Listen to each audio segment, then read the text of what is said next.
En af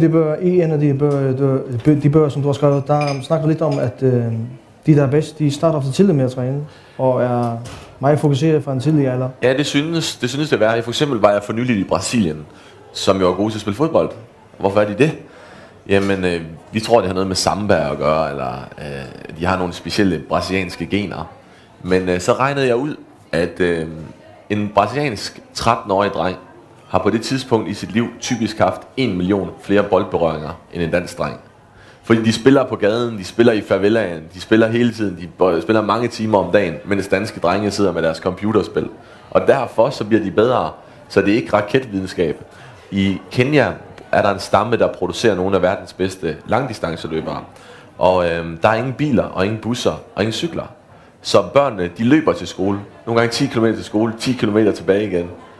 Og det gør de hver dag. Plus at landsbyen er lokaliseret 3.000 meter over havets overflade, hvilket gør, at du producerer flere røde blodlemmer, hvilket er godt for langdistanceløb, bare ved at bo der.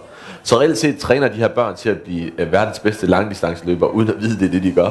Men den træning, de får tidligt, synes at være en base, synes at være afgørende for, hvor langt du kan nå.